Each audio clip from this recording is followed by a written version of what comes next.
Porque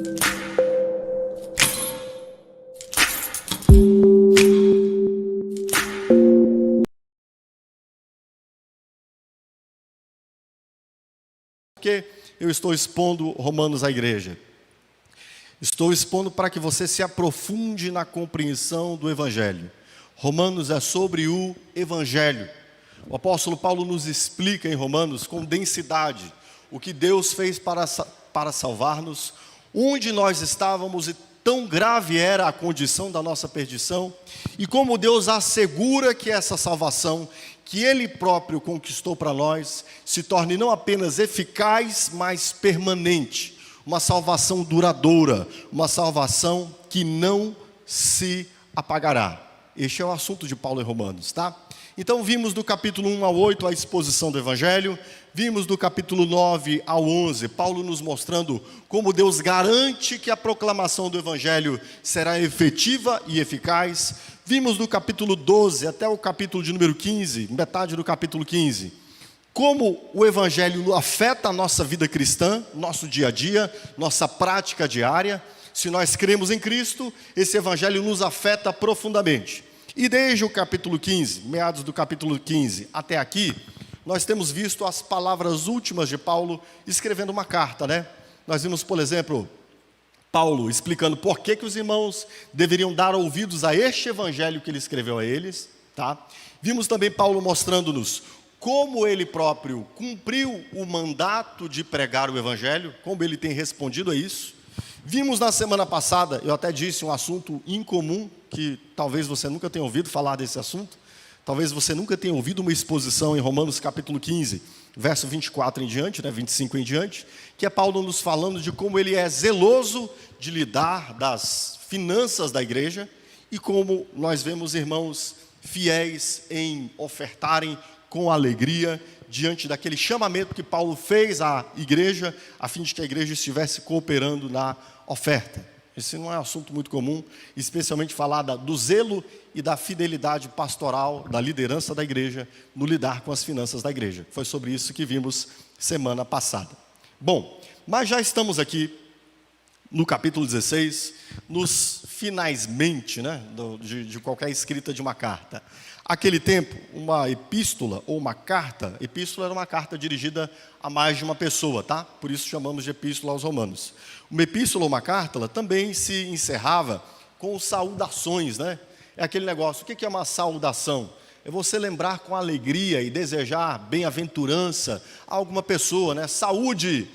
Não sei se nós não somos do tempo de escrever cartas, né? Eu sou ainda, viu? Me lembro que quando eu namorava, a gente não tinha, né, SMS...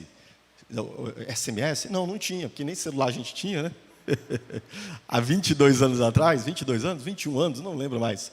Foi em 2000, deixa eu ver aqui, 2001, nós casamos em 2003, foi 2001. Em 2001 eu ainda mandava cartas para minha namorada. Sabia disso? Escrevia carta, irmãos. Né? Quem já escreveu carta para a namorada aí? Levanta a mão. 1, 2, 3. Você, Abraão? Jovem desse jeito escrevendo carta? Abraão tem um espírito antigo, né? É como o meu. Levanta a mão aí que já escreveu carta para a namorada. Você também, Davi? Carta mesmo? Papel? Estou falando papel, estou falando digitar não, irmãos. Não vale digitar não, tá? Temos uns 5 aqui, né? Alguns aí da minha idade, outros um pouco mais velhos que eu. Esses outros 2 aqui não estou acreditando muito não, viu? Depois a gente tem que ver se está escrito mesmo, tem que ter prova, senão não acredito não. Naquele tempo, escrevendo cartas, por fim, eu me recordo também lá nos meus idos da minha terceira, quarta série, quinta série, os professores nos ensinando a dar redação a cartas. Quem lembra disso? Né? Como é que se inicia uma carta, cabeçalho, o corpo, depois ao final saudações, enfim. É exatamente o que está acontecendo aqui ao final da epístola de Paulo aos Romanos. Ele primeiro vai dar saudações pessoais, depois nós veremos saudações que todo o corpo de obreiros que está junto com ele vai dirigir à igreja de Roma. Mas lembre-se, Paulo está escrevendo uma carta a Roma, tá? Apresentando seu evangelho a esta igreja. Naquela igreja, Paulo tinha a intenção de passar por um tempo lá, para depois ir à Espanha, a fim de que aquela igreja de Roma enviasse ele à Espanha.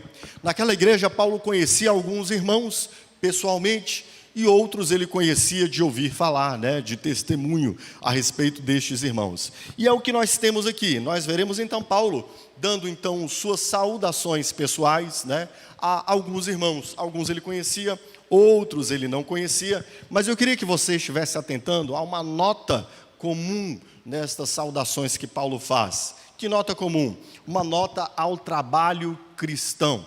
Paulo, ele era, antes de tudo, um trabalhador da fé. Paulo era um missionário. Paulo era alguém que entendeu que tinha uma missão de proclamar o Evangelho. E como eu lhes disse no sermão, há 3 sermões atrás, quando Paulo fala do cumprimento da missão, todos nós, como cristãos, estamos debaixo da ordem que o Senhor Jesus deu em Marcos 16, 15 e 16, em Mateus 28, 19 e 20, ordenando-nos a proclamar o Evangelho, ordenando-nos a fazermos discípulos. Todo cristão é um trabalhador do Evangelho, tá? E eu lhes disse, inclusive pregando aquele sermão, que pode ser que você ainda não tenha assumido esse seu chamado, por ainda não ser maduro na fé. Mas todos quantos chegam à maturidade, inevitavelmente reconhecerão que são responsáveis por proclamar aquilo que Cristo iniciou a fazer. Todos nós cristãos somos responsáveis por dar continuidade àquilo que Cristo iniciou a fazer. E eu gostaria que você observasse aqui na leitura desse texto a ênfase que Paulo dá, saudando estes irmãos, nesse aspecto da cooperação, do trabalho dos irmãos na proclamação do Evangelho. Por isso o título do sermão hoje é o trabalho cristão visto nas recomendações e saudações de Paulo nesse texto. Tá? Nós temos Paulo aqui, preste bem atenção, escrevendo o último trecho dessa epístola, e fica marcado aqui indiretamente uma ênfase que Paulo dá no trabalho do Evangelho. Você compreendeu o Evangelho? Você entendeu o que é o Evangelho? Você assimilou o que Deus fez para salvar você? Você experimentou essa salvação? Inevitavelmente, compreendendo isso, você descobre uma razão para a sua vida. E dentre as razões existentes para a sua vida, uma das mais fundamentais é: faça discípulos, proclame o Evangelho. Bom, à luz disso, vamos ler então esse trecho, Mateus 16, e depois mantenha a sua Bíblia aberta, tá? Mateus, eu disse, né? Disse Mateus? Foi só para ver se você está alerta, hein? Tá bom? É Romanos, tá? Romanos 16, a partir do verso 1. A palavra de Deus nos diz assim: recomendo-lhes nossa irmã Febe, serva da igreja em Cencreia. Peço que a recebam no Senhor de maneira digna dos santos e lhe prestem a ajuda de que venha a necessitar, pois tem sido de grande auxílio para muita gente, inclusive para mim. Saúdem Priscila e Áquila, meus colaboradores em Cristo. Arriscaram a vida por mim, sou grato a eles. Não apenas eu, mas todas as igrejas dos gentios. Saúdem também a igreja que se reúne na casa deles. Saúdem meu amado irmão Epêneto, que foi o primeiro convertido a Cristo na província da Ásia. Saúdem Maria, que trabalhou arduamente por vocês. Saúdem Andrônico e Júnias, meus parentes, que estiveram na prisão comigo. São notáveis entre os apóstolos e eles estavam em Cristo antes de mim. Saúdem Amplíato, meu amado irmão no Senhor. Saúdem Urbano, nosso cooperador em Cristo, e meu amado irmão Estaques. Saúdem Apeles, aprovado em Cristo. Saúdem os que pertencem à casa de Aristóbulo. Saúdem Herodião, meu parente. Saúdem os da casa de Narciso, que estão no Senhor. Saúdem Trifena e Trifosa, mulheres que trabalharam arduamente no Senhor. Saúdem a amada Pérside, outra que trabalhou arduamente no Senhor. Saúdem Rufo, eleito no Senhor, e sua mãe, que tem sido também mãe para mim. Saúdem Assíncrito, Flegonte, Hermes, Pátrobas, Hermas e os irmãos que estão com eles. Saúdem Filólogo, Júlia, Nereu e sua irmã, e também Olimpas e todos os santos que estão com eles. Saúdem uns aos outros com beijo santo. Todas as igrejas de Cristo envio-lhe saudações. Eu sei que após ler essa lista aqui, você ficou cheio de ideias para o nome dos seus próximos filhos, né? Trifena, Trifosa, Hermes, Pátrobas, Flegonte, né? Mas calma aí, irmãos, né? No assunto hoje não é nome de filhos, tá? Segura um pouquinho, tá bom? Bem, preste bem atenção, meus irmãos. Nós temos aqui então Paulo dirigindo-se a esta igreja ao final, dando-lhes suas saudações. Ele está a dois tipos de comendas aqui. A primeira é uma recomendação e a segunda são saudações. São coisas diferentes, tá? Primeiro, Paulo está recomendando alguém à igreja de Roma e depois Paulo está saudando aqueles que estão em Roma. Ou seja, o que é uma recomendação? Recomendação é quando você quer que alguém conheça outrem que este alguém não conhece. Quando você quer que um terceiro conheça alguém que você conhece, mas ele não conhece. Por isso ele recomenda alguém. Ele escreve uma carta recomendando Febe, escreve um trecho nessa carta recomendando Febe, tá? E quem é? Vamos começar então pela recomendação que Paulo faz. Depois nós falaremos sobre as saudações, tá? A recomendação está no verso 1º e verso 2º. Paulo recomenda uma irmã chamada Febe, tá? E Paulo faz essa recomendação aqui ao final da epístola, muito provavelmente, muito certamente, porque foi Febe quem pegou essa carta das mãos de Paulo e levou essa carta a Roma, tá? Então, obviamente, os irmãos em Roma, muito provavelmente, não conheciam Febe. Febe estava levando a carta de Paulo. E Paulo então diz: recomendo-lhes nossa irmã Febe, serva da igreja em Cencreia. Cencreia era uma região portuária. Corinto, havia muitos portos, né? Cencreia era uma dessas regiões onde havia um porto em Corinto. E essa irmã, ela servia na igreja de Cencreia. Era uma diaconisa, provavelmente, ou servia como diaconisa na igreja de Cencreia, tá? E ele diz aos irmãos: prestem-lhe ajuda de que venha necessitar, pois tem sido de grande auxílio para muita gente e inclusive para mim. Primeira coisa importante, então, é que Paulo está recomendando essa querida Febe, né? É um nome que você pode dar a uma filha também, né? Já não é tão estranho, né? Febe, né? Febe, né? Enfim. Essa irmã era certamente uma irmã confiável. Era uma irmã que estava transitando de um porto a Roma. Ou seja, muito provavelmente essa irmã, assim como vimos outras assim na jornada de Paulo, ou melhor, veremos, né? Porque vocês ainda não viram, visto que eu não expus ainda Atos dos Apóstolos. Mas quando nós formos expor Atos dos Apóstolos, veremos que algumas vezes, algumas mulheres de negócios, né, ajudavam muito Paulo no seu ministério. E Febe pode ser uma destas, dado que ela vivia numa cidade portuária e dado que ela estava se dirigindo a Roma.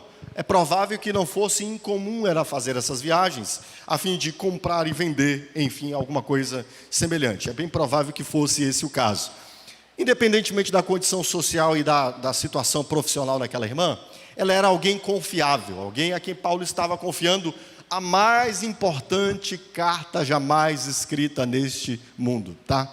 Sim, Romanos é a mais importante carta jamais escrita neste mundo, e ela passou pelas mãos de Febe.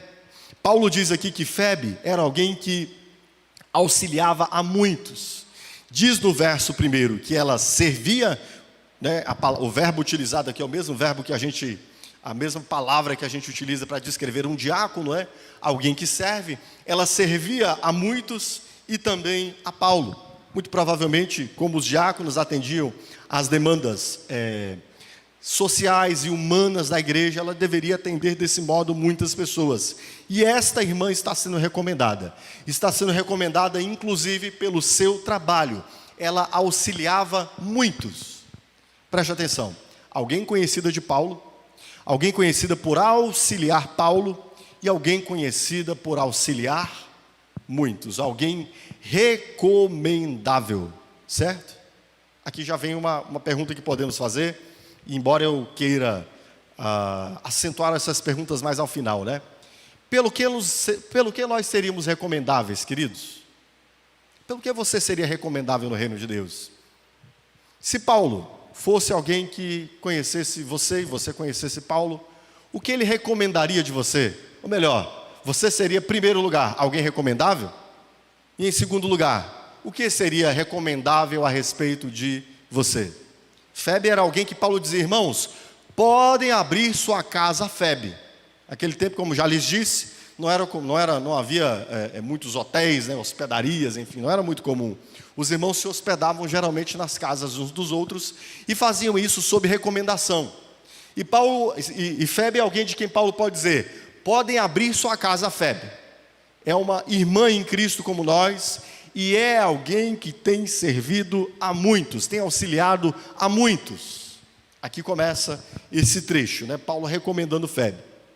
Enfim, o trecho das saudações começa a partir do verso 3º. A partir daqui, Paulo vai saudar irmãos que estão em Roma. Ele já não mais está recomendando alguém que está indo a Roma, que é o caso de Febe, portando a carta de Romanos, mas agora na própria carta, ele está se dirigindo aos irmãos que já estão em Roma, saudando-lhes. Ao todo, ele saúda 26 pessoas, ele saúda 2 famílias, e dessas 26 pessoas, Paulo certamente conhecia pelo menos 11, pode ser que ele conhecesse mais, mas as 11 a gente tem certeza, pelo modo como ele dirige-se a algumas delas, e até porque algumas dessas estão ali nas outras cartas de Paulo, né? Nós vemos aqui, vamos observar então essas saudações, tá? Vemos aqui algumas notas muito pessoais, pessoas a quem Paulo diz que são amadas, amados irmãos, e Paulo se dirige a 3 pessoas dizendo que elas são amadas. Observe aqui, ó, verso de número 5, Paulo diz: saúdem meu amado irmão Epêneto, que foi o primeiro convertido em Cristo na província da Ásia. No verso 8 ele diz: saúdem Amplíato, meu amado irmão do Senhor. E no verso 9, Paulo diz: e meu amado irmão Estaques. Então aqui nas saudações, nós observamos algumas considerações muito pessoais. Estes irmãos aqui são irmãos que eu amo pessoalmente, tá? Tenho um carinho, uma ternura, uma aproximação, um zelo por eles, tenho amor por eles, são irmãos que eu tenho intimidade. Paulo conhecia esses irmãos antes de ter visitado Roma, afinal de contas, até aqui, Paulo ainda não havia visitado Roma. Estes irmãos Paulo conheceu em algum momento da sua jornada, e estes são irmãos que Paulo dizia amados, pessoas de afinidade, de intimidade. Paulo certamente podia dizer isso também de Priscila e Áquila, embora ele não use essa expressão, ele usa outras que demonstram mais intimidade ainda, tá? Então, temos aqui nessa saudação, Paulo fazendo menção de pessoas amadas, queridas, pessoas com as quais ele tinha bastante intimidade e aproximação, tá? Bom, não era para ter ciúme, né, irmãos? É normal que a gente entenda isso, certo? Cada um de nós desenvolve relacionamentos, alguns mais profundos, outros menos profundos.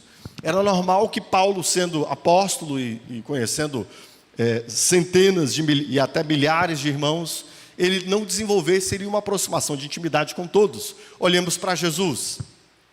Jesus tem mais de 70 discípulos, vemos isso no Evangelho de Lucas, tá? Dos quais 12 são mais próximos, os quais ele chama para se tornarem apóstolos. Vemos isso em todos os evangelhos. Temos 12 que são mais próximos, que caminham diariamente com Jesus. E temos 3 que são íntimos: Pedro, Tiago e João. É só lembrar da música, né? Pedro, Tiago e João. Então, quem são os íntimos? Pedro, Tiago e João, são os íntimos de Jesus. E o mais íntimo de todos era João, que à mesa, na ceia, reclinava a sua cabeça no peito de Jesus. Então sim, é normal que haja pessoas com as quais nós desenvolvamos mais aproximação, mais intimidade, mais relacionamento, né? E Paulo se dirige aqui diretamente a 3 desses irmãos, e sem dúvida também Áquila e Priscila eram irmãos amados de Paulo, da igreja de Roma, que certamente contava com centenas de irmãos, tá? Mas estes, Paulo tem mais intimidade. E é importante, deixa eu dizer uma coisa para você, que você desenvolva intimidade, aproximação e relacionamento, tá, irmãos? Falarei um pouco mais à frente, inclusive aqui, sobre a igreja na casa, né? É claro que, quando a gente olha para o Novo Testamento, a gente sempre tem a igreja se encontrando em grandes grupos, vemos Paulo fazendo isso, reunindo uma igreja de uma região, ou seja, centenas de irmãos ao mesmo tempo, para ouvirem-no pregar, para dirigirem-se a estes irmãos. Vemos os apóstolos reunindo toda a igreja em Jerusalém para pregarem a estes irmãos, mas também vemos a igreja reunida de casa em casa. Igrejas menores, né? Ou melhor, uma menor concentração da igreja. Igrejas em pequenos grupos, a fim de que muito daquilo que é ordenado sobre nós, igreja, possa ser experimentado nestes pequenos grupos. Eu sou pastor há 18 anos, Faço 18 anos agora de pastoral. Está fazendo conta aqui para ver se estou acertando, né? Sirvo a Cristo no ministério há pelo menos 20 anos, né? Como obreiro. E estou na fé há 25 anos. Não, então... Sirvo a Cristo no ministério há uns 23 anos, estou na fé há 25 anos. E uma coisa, queridos, que traz uma profunda mudança na nossa vida cristã, sabe o que é? Essa dimensão do pequeno grupo, onde nós experimentamos discipulado, aproximar-nos uns dos outros. Isso é que permite desenvolvermos relacionamentos de amizade, de aproximação, de comprometimento, tá? Ali fora, ao final do culto, eu busco cumprimentar todos os irmãos. Dá um sorriso cortês, um abraço, que é verdadeiro. Mas isso não produz intimidade, tá, irmãos? Isso não produz intimidade. Intimidade é produzida no andar da vida, no caminhar perto, no conhecermos uns aos outros, no ouvirmos os motivos de oração uns dos outros, no atentarmos às necessidades uns dos outros. E realmente é impossível no ajuntamento do grande grupo nós desenvolvermos isso. E nem é esse o propósito do grande grupo, tá? Por isso a igreja se reunia em casas também. Veremos isso aqui, inclusive. E por isso que hoje nós buscamos nos reunir em grupos pequenos de discipulado. Para quê, queridos? Para ensino relacional, para nos aproximarmos, conhecermos uns aos outros. E aí podermos dizer uns dos outros aquilo que Paulo está dizendo aqui. Meu amado, meu querido, minha estimada. Alguém por quem eu tenho apreço, alguém a quem eu amo. Quando a gente ama, quando nós nos relacionamos. Ok, queridos? Certo? Esta fala de Paulo é uma fala que só pode ser dita daqueles cuja vida estamos compartilhando e para os quais também estamos compartilhando nossa vida. Certo? Vou me deter um pouco mais sobre isso quando eu estiver falando das igrejas nas casas de que fala Paulo aqui. Então, Paulo traz algumas notas pessoais, meu amado irmão, dizendo de alguns. Depois nós vemos irmãos cujo relacionamento pessoal era mais específico de Paulo, né?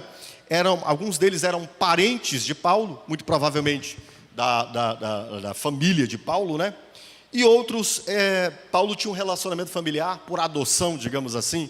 E vemos isso, por exemplo, no verso 7, quando Paulo fala de Andrônico e Júnias, que eram parentes de Paulo, e que foram presos com Paulo e eram notáveis entre os apóstolos, ou seja, alguém conhecido do círculo apostólico. Andrônico e Júnias eram citados por Pedro, eram citados por Mateus, eram citados por André, eram pessoas notáveis dentro do círculo apostólico e eram familiares de Paulo. E em algum momento, que nós não sabemos precisar quando, dado que Paulo foi preso muitas vezes, estes foram presos também junto com Paulo. Parentes de Paulo. Temos também Herodião. Paulo cita Herodião, a quem ele chama também de parente, no verso de número 11, tá? Certamente Herodião também era da família de Herodes, né? O ex-imperador Herodes, tá? Ou melhor, o governador Herodes. E era também parente de Paulo. Paulo cita isso. E temos ainda Rufo, que Paulo cita. E cita a mãe dele no verso de número... Rufo, no verso de número 13. E diz que a mãe de Rufo era como mãe para ele. Que coisa boa é quando nós temos mais mães do que só a nossa mãe, né? Isso é muito bom. Eu, graças a Deus, especialmente pessoas que apoiam você no Evangelho, no Reino de Deus, no ministério. Eu tive a oportunidade de ter irmãs que...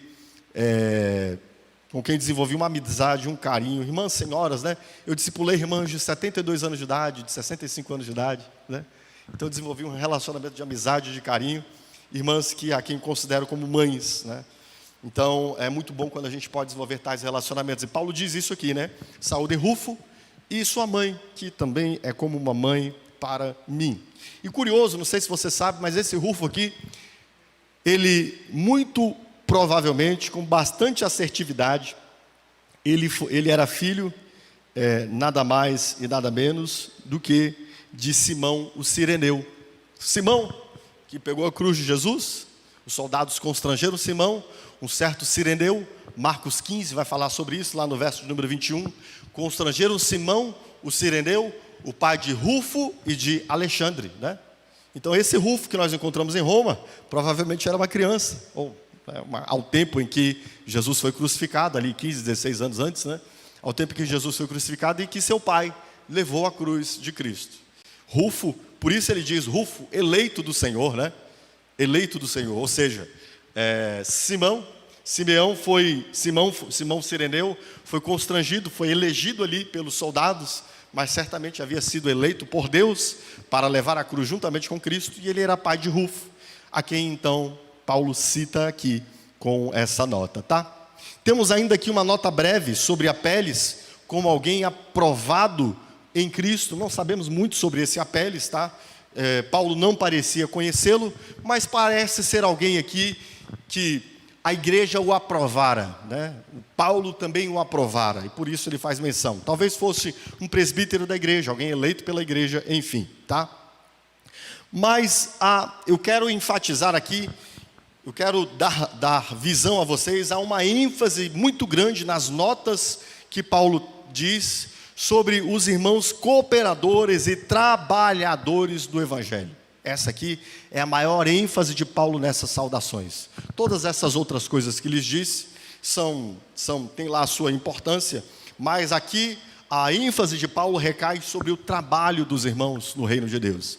E eu queria que você observasse bem. Paulo diz ali que há pessoas em Roma que são cooperadores dele, ou seja, já trabalharam com ele, estiveram com ele em algum momento da sua jornada no campo, né, pregando o Evangelho. Outros irmãos, Paulo havia ouvido da fama deles. Alguns destes haviam servido fora de Roma, alguns destes serviram apenas em Roma. E aqui nós vemos Paulo então dando uma forte ênfase sobre cooperadores. Cooperadores eram pessoas que trabalharam junto com ele, ao lado dele, e outros que trabalharam arduamente na fadiga do Evangelho. Observe aqui, vamos lá, verso 6, Paulo diz assim: saúdem Maria, que trabalhou arduamente por vocês. Maria, muito provavelmente, era alguém que serviu na igreja de Roma e que foi responsável pela edificação da igreja de Roma. Paulo não disse que ela trabalhou com ele ou que tenha trabalhado fora daquele circuito, mas ali na igreja de Roma foi alguém que não apenas foi uma das fundadoras, né? Foi alguém que trabalhou arduamente, tá? Paulo não se preocupa aqui em listar os irmãos fundadores da igreja de Roma, não. Paulo cita os irmãos que trabalharam arduamente, pessoas que se deram, pessoas que se esforçaram, pessoas que entregaram de si.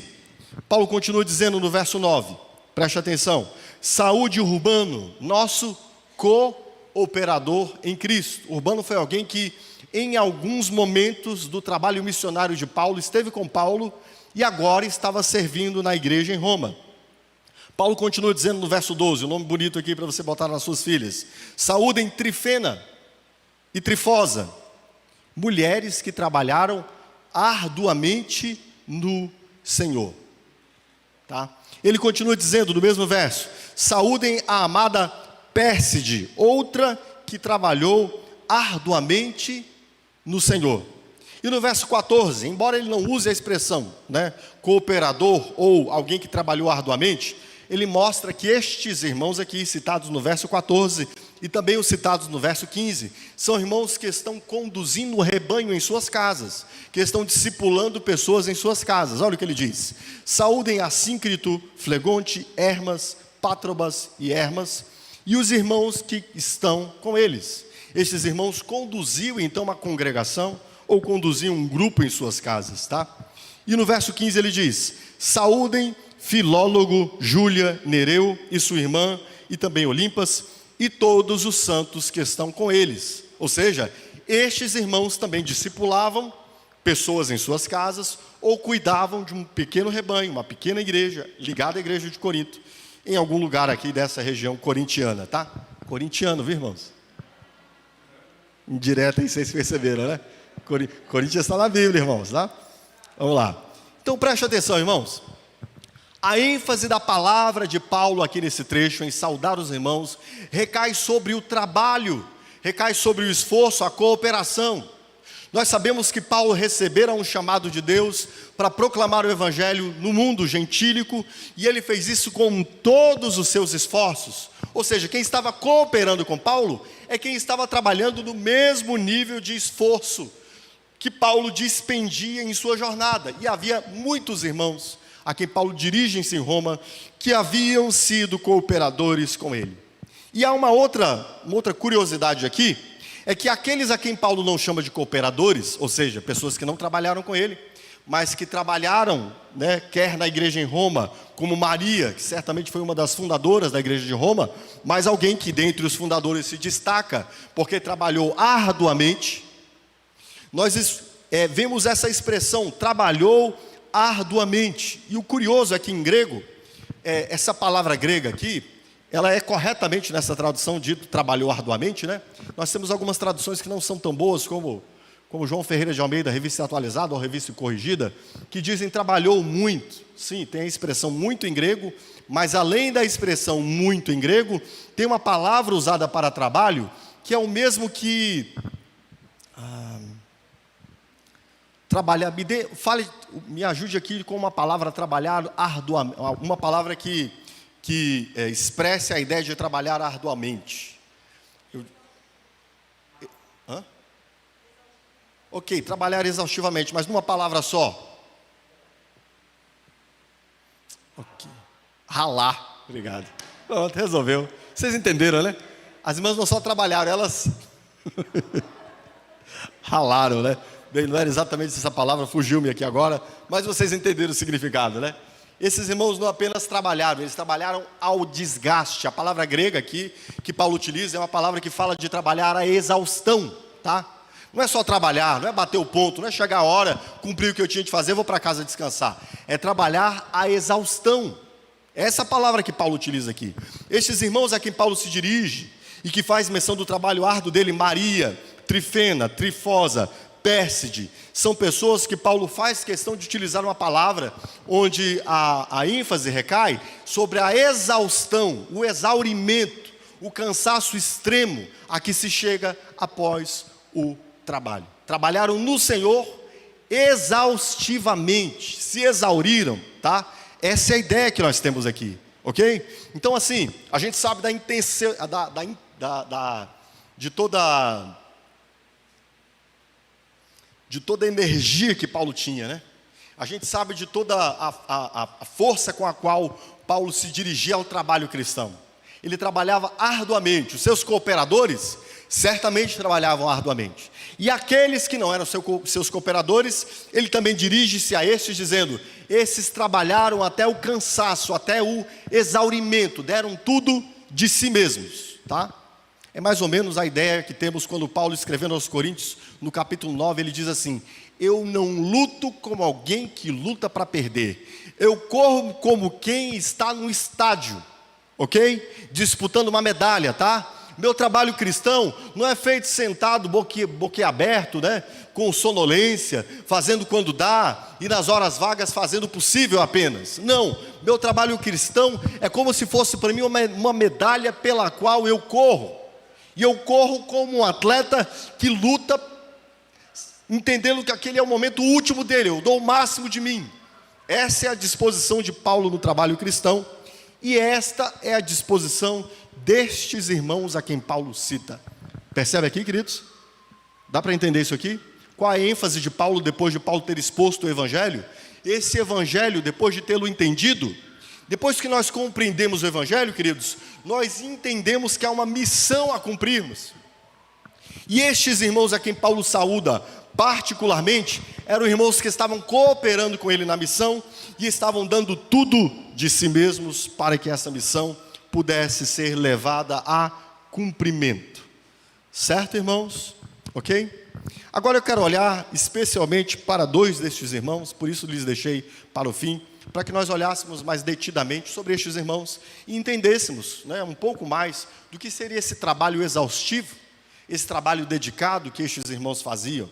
E temos aqui Priscila e Áquila, que são as primeiras pessoas de quem Paulo faz menção logo após recomendar Febe. É lógico, primeiro ele tinha de recomendar Febe, afinal de contas ela estava levando a carta, mas os primeiros irmãos a quem Paulo saúda, que já estão em Roma, são exatamente as pessoas mais importantes nessa jornada, eu diria, que estavam em Roma nessa jornada de acompanharem e serem cooperadores de Paulo. E a vida de Priscila e Áquila, Prisca, em algumas epístolas chamada de Prisca, pelo diminutivo, né? Priscila é um nome, Prisca é o diminutivo, é um apelido, né? Priscila e Áquila, eles têm uma jornada com Paulo, e aqui eu gostaria de olhar para as palavras que estão dirigidas a eles, a fim de que nós entendamos este modelo que nós vemos em Priscila e Áquila do trabalho cristão. Tá bom? Vamos dar uma olhada? Olha o que diz o verso 3, verso 4 e verso 5 sobre Priscila e Áquila.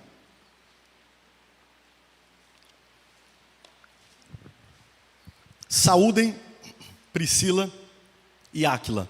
Bom, esses nomes aqui são mais bonitos para botar nos nossos filhos, né? Pelo menos segundo a nossa estética moderna, né? Priscila, Áquila. Amor, o que você acha de Áquila? Não? Tentei, né? Tentei, mas vou tentar ainda convencê-la depois, tá? Saúdem Priscila e Áquila, meus colaboradores em Cristo Jesus.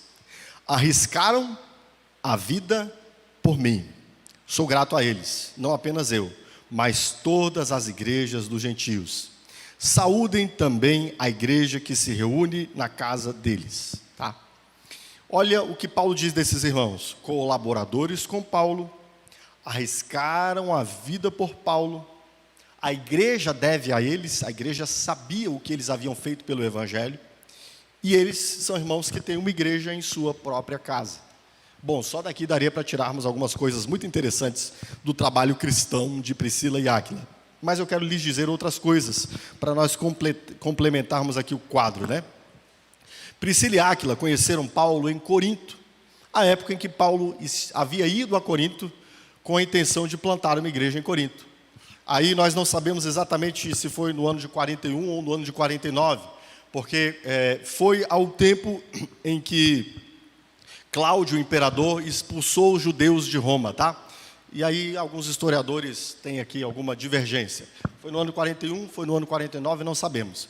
Mas nesse intervalo de tempo, aí nesse íntere, ou no ano 41, ou no ano 49, Priscila e Áquila eram judeus que viviam em Roma, tá? E vivendo em Roma, a Roma começou a sofrer os judeus em Roma começaram a sofrer alguma certa divisão, tá? Isso nós sabemos por historiadores romanos que escreveram que, naquele tempo, Cláudio determinou que os judeus fossem expulsos de Roma, porque começou uma certa discussão entre os judeus por causa de um tal de Crespos, ou Crestos. E aí a gente sabe dizer que, na verdade, era por causa de Cristo. Ou seja, o Evangelho havia chegado a Roma, o Evangelho em Roma começou a causar a divisão entre os judeus que criam Jesus ser o Messias e outros que não criam. Isso certamente trouxe muitas rupturas, muitas divergências nas famílias judaicas que viviam em Roma, algumas delas crendo em Cristo, outras delas não crendo em Cristo. Nós sabemos que, obviamente, o imperador não sabia fazer diferença, né? Quem era cristão naquela época e quem não era cristão, e nem mesmo os judeus sabiam fazer diferença naquele tempo, ou os irmãos que eram judeus e haviam crido, porque eles continuavam nas sinagogas ainda por aquela época, tá? É Paulo que vai começar uma cultura de deixar a sinagoga, e então começaram com uma comunidade, inclusive com os judeus que vinham da sinagoga e com os gentios convertidos. Mas ali em Roma, não fora Paulo quem plantara aquela igreja, e ali pelos idos do ano 41 ou 49, então vemos que o Evangelho havia chegado a Roma, o Evangelho sacudiu as sinagogas judaicas em Roma, esses irmãos que conviviam na sinagoga começaram conflitos, e esses conflitos vieram a público. Por esse motivo, Cláudio expulsa, assim já invariavelmente, todos os judeus de Roma, que era um grande público em Roma, tá?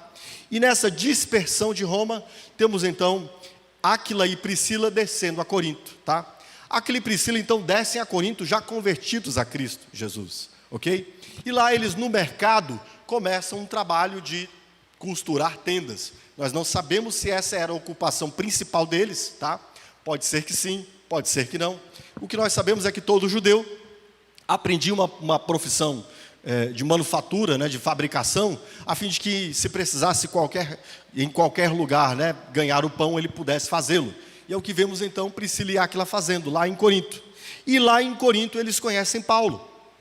E estes irmãos acompanham Paulo na sinagoga, pregando na sinagoga. Estes irmãos, eles trazem Paulo para dentro de casa, né? Olha que bacana. Eles conheceram Paulo muito provavelmente no mercado. Talvez, quem sabe um dia, Paulo pregando no mercado. Eles ouviram Paulo pregar, foram em direção a Paulo, ouviram a mensagem de Paulo, e depois da pregação ali procuraram Paulo. Onde é que você está? Você tem o suporte de alguém? Você está sozinho? Paulo estava sozinho naquele momento, porque os seus cooperadores estavam acima, né, uma região acima. E aí eles então chamam Paulo para viver com ele, para morar com ele. E aí, todo sábado, Paulo estava pregando na sinagoga e eles estavam juntos. Paulo então planta uma igreja em Corinto, e estes irmãos são cooperadores com Paulo em Corinto. Paulo chega a dizer que eles deram o pescoço por ele, Paulo. Isso de repente pode ter sido quando, deixando Corinto, Paulo traz esses irmãos consigo para Éfeso. Olha a liberalidade desses irmãos. Eles saem de Corinto, poderiam já ter começado a se estabelecer em Corinto, já tinham certamente casa em Corinto, não sabemos se alugada ou se própria, mas eles deixaram Corinto e foram para onde? Para Éfeso com Paulo. Percebe aqui a liberalidade desses irmãos no serviço do Evangelho? Paulo disse para ele: preciso de vocês comigo em Éfeso. Beleza, Paulo, estamos juntos, vamos lá. Para pregar o Evangelho, estamos disponíveis, queremos ir com você. Vamos plantar uma igreja em Éfeso. E eles vão junto com Paulo para Éfeso.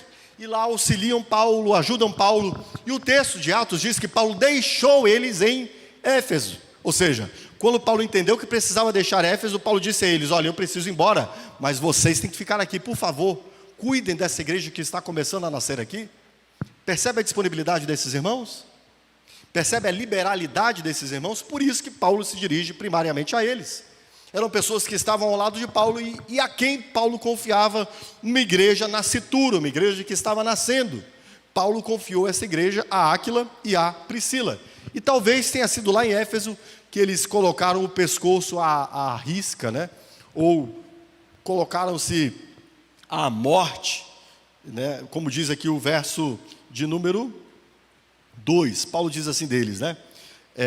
3, perdão. Paulo diz assim de Priscila e Áquila: arriscaram, verso 4, arriscaram a vida por mim. Isso pode ter sido numa ocasião lá em Éfeso, quando começou uma turba, uma convulsão social, porque em Éfeso, depois de passar ali bastante tempo, Paulo havia proclamado o Evangelho de tal maneira que as pessoas que produziam ídolos, estavam indo à falência. E aí essas pessoas que tinham um sindicato forte, se levantaram junto aos governadores da cidade para pedirem o couro, né, de Paulo, e certamente de Paulo e dos cristãos. E certamente uma situação daquela era uma situação de risco à vida. Mas esses irmãos, pode ter sido em essa ocasião ou em outra, colocaram sua própria vida em risco pela vida de Paulo, para preservar Paulo. Que coisa, né, irmãos? Que coisa, né?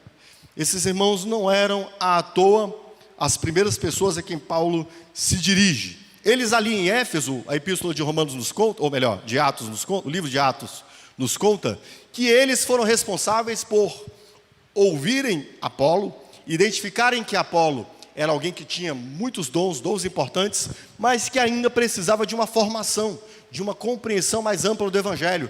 Estes irmãos foram os irmãos que foram ali os professores de Apolo, né, que instruíram Apolo. Apolo que foi um gigante também no início da igreja primitiva, tá? Então perceba, estes irmãos eram irmãos despreendidos, tá? Os irmãos tinham sua vocação secular, seu trabalho secular, eram também costureiros de tendas, né? Mas quando Paulo dizia: preciso de vocês comigo, lá estavam eles. Preciso que vocês fiquem aqui. Eles permaneciam ali para cuidarem do povo de Deus. Irmãos que tinham um despreendimento, quando entendiam que existiam líderes que necessitavam ainda de uma capacitação, de uma formação, eles se dedicavam à formação desses irmãos. Eles ficaram na liderança daquela comunidade que havia começado a nascer em Éfeso, e que depois floresceria, né? E certamente, esses irmãos, onde quer que iam, marcavam a vida de muitos. Aqui em Roma, já tinha uma igreja na própria casa, né?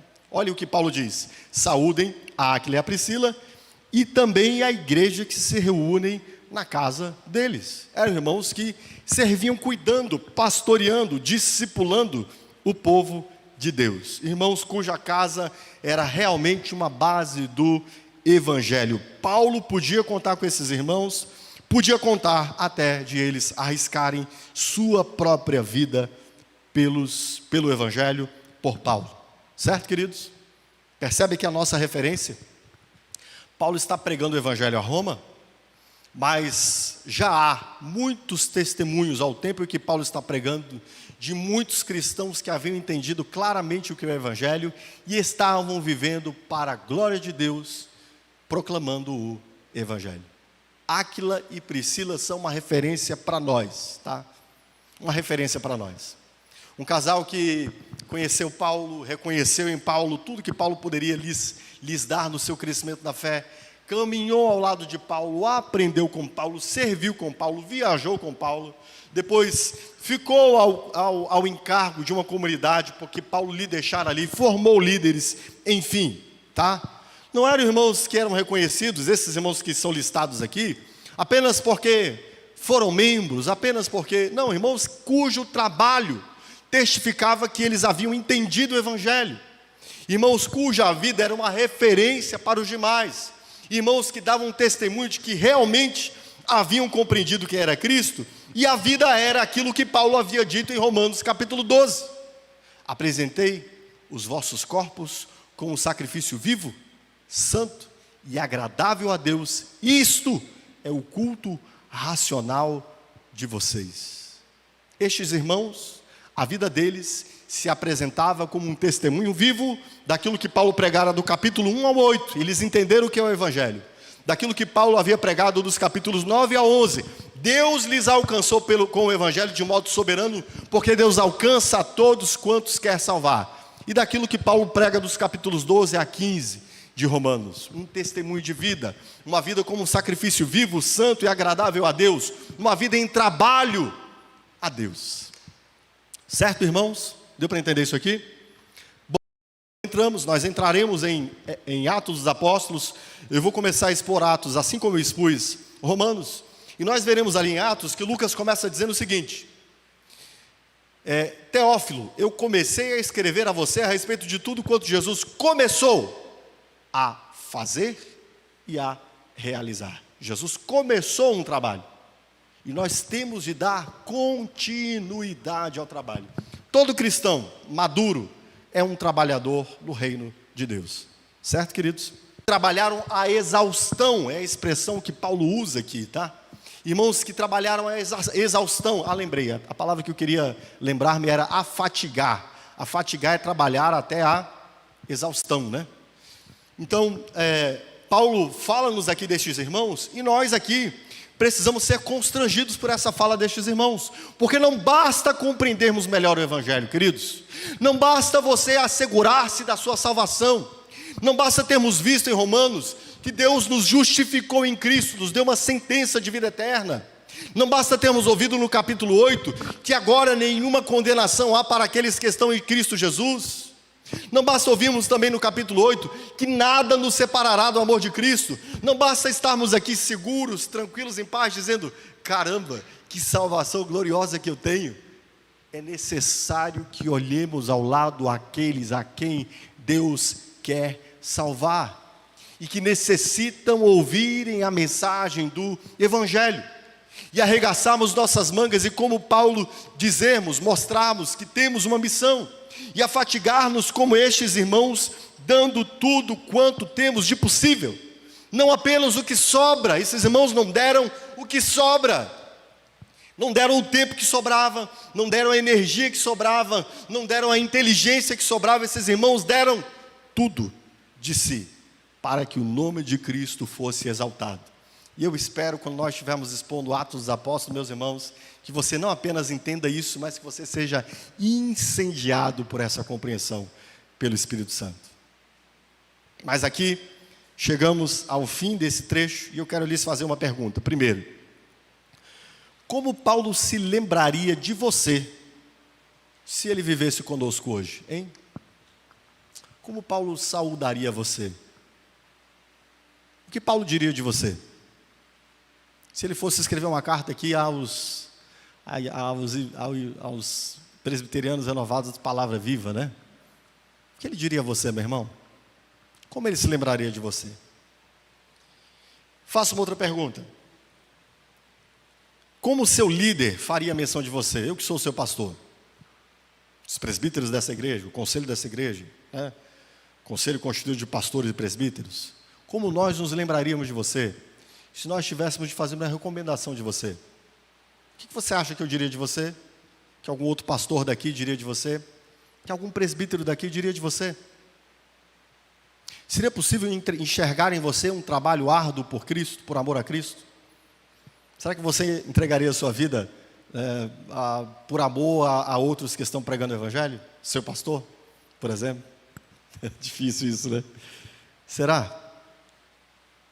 Será que você estaria disposto a morrer pelo Evangelho? Será que isso poderia ser escrito de você? O que você acha que poderia ser escrito de você? O que você acha que eu poderia escrever de você? Como o nosso trabalho cristão, como o seu trabalho cristão, ou o seu amor por seus líderes, como vemos em Áquila e Priscila, nos identifica, somos identificados. Olhe para você aqui, tá? Áquila e Priscila são identificados como pessoas que amaram Paulo, serviram Paulo, o relacionamento dele com os líderes deles, né? Como você poderia ser identificado no seu relacionamento para com o seu líder? Um relacionamento de oposição? Do contra? Um relacionamento de indiferença? Ou um relacionamento de respeito e de amizade? Né? Como é que você poderia ser identificado? E quanto ao trabalho cristão? Você seria encontrado como foi encontrado o rei persa, que estava com as coisas do reino de Deus, as coisas do templo de Deus, e fazendo festa, né? Mene, mene, tekel e parsim. Pesado? Foste na balança e achado em falta. Será que essa é a nossa condição quanto ao trabalho cristão?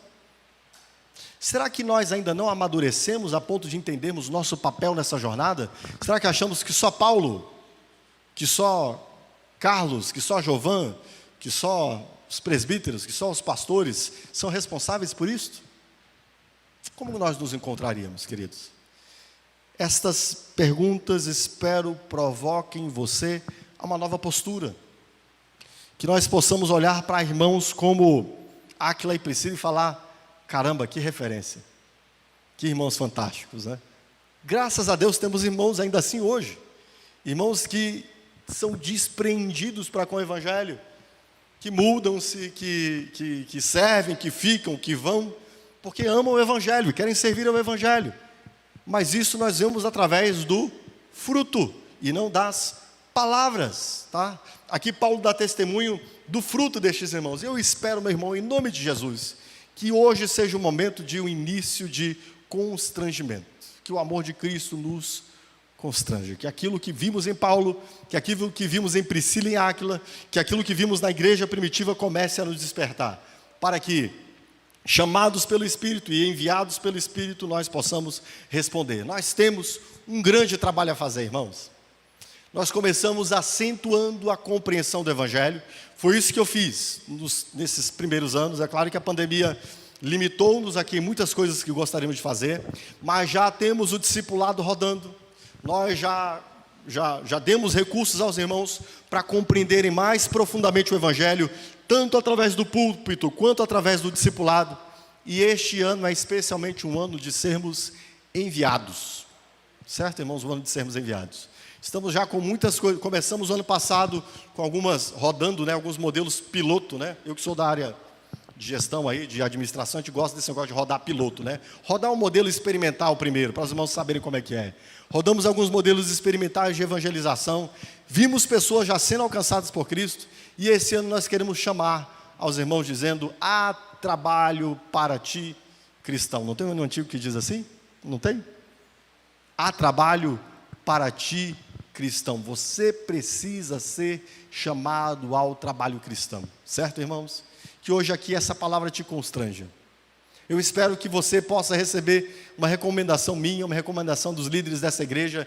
É alguém que trabalha arduamente pelo Evangelho, que não tem poupado a própria vida, que não tem entregue as migalhas do que ele tem, mas tem entregue sua energia e sua força com alegria para a proclamação do Evangelho de Cristo. Coloquemos-nos em pé, vamos orar por isso.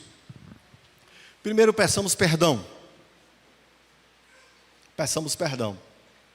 Se temos sido encontrados em falta, se, como disse o Senhor Jesus, as nossas as nossas últimas obras são menores que a primeira, como quando o Senhor Jesus se dirige em Apocalipse, a igreja e ao pastor da igreja, fazendo essa crítica, você deixou as suas primeiras obras, volte a elas, e arrependa-se, que se nós estamos encontrados nessa situação, que hoje nós possamos pedir perdão e misericórdia.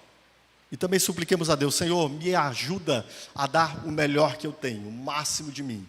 Eu não quero ser encontrado como alguém que dá as migalhas, eu quero ser encontrado como alguém que dá tudo que tem, para que o seu nome seja conhecido. Oremos por isso então, curve sua cabeça. Senhor, a Tua palavra nessa noite nos dá testemunho de muitos irmãos cuja vida foi de trabalho árduo pelo Evangelho. A história da Tua igreja me mostra irmãos que queimaram-se, incendiaram-se e foram consumidos na pregação do Evangelho. Homens que cedo entregaram sua vida à morte, porque amaram a Ti e entenderam a responsabilidade a qual o Senhor lhes chamou para proclamarem o Teu reino. Nós somos hoje constrangidos, Senhor, pelo testemunho de Áquila e Priscila, pelo testemunho de Trifena e Trifosa, pelo testemunho de Maria, pelo testemunho de muitos irmãos na igreja de Roma, pelo testemunho de Martinho Lutero, de Calvino. Calvino pregava muitas vezes doente, deitado em uma maca.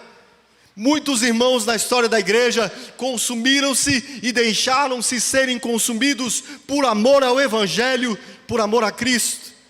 E nós hoje nos encontramos tão negligentes, Senhor, tão despreocupados, tão atentos às nossas próprias necessidades, apenas desconfiando do Senhor, desconfiando porque acreditamos que só o nosso próprio trabalho nos trará o que precisamos, enquanto o Senhor nos ordena buscar em primeiro lugar o reino de Deus, e todas as coisas serão acrescentadas.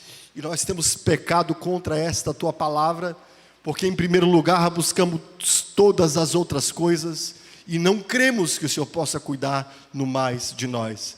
Eu te peço, perdoa-nos, Senhor. Perdoa uma geração preguiçosa, perdoa uma geração negligente, perdoa uma geração sem fruto, Senhor. Se o Senhor não vier nos olhar como o Senhor olhou aquela figueira, quem sabe talvez nós recebamos a Tua maldição, assim como o Senhor amaldiçoou aquela figueira. O Senhor olhou ela cheia de folhas, mas sem fruto nenhum. Eu te peço, Senhor, retarda-te em vir olhar a nós, tem misericórdia de nós. Não venha nos visitar, olhando, ó Deus amado, os nossos frutos agora. Antes nós te pedimos misericórdia, Senhor, na situação em que estamos. Pedimos misericórdia, Senhor, pela nossa negligência. E te pedimos, por favor, nos ajuda a despertar um povo excelente em boas obras. Um povo que ame o Evangelho, que aprenda, Deus amado, a alegria de compartilhar o Evangelho. Vem, Senhor, sobre nós, com Teu Santo Espírito derramado sobre nós, assim como Tu fizeste em Pentecoste, incendeia-nos, Senhor, inflama-nos, para que nós preguemos com alegria e ousadia a Tua palavra. Eu te peço que o que vimos hoje comece a nos constranger para aquilo que o Senhor fará em nós. É o que eu te peço, em nome de Jesus. Amém? Aplauda ao Senhor, querido. Deus te abençoe.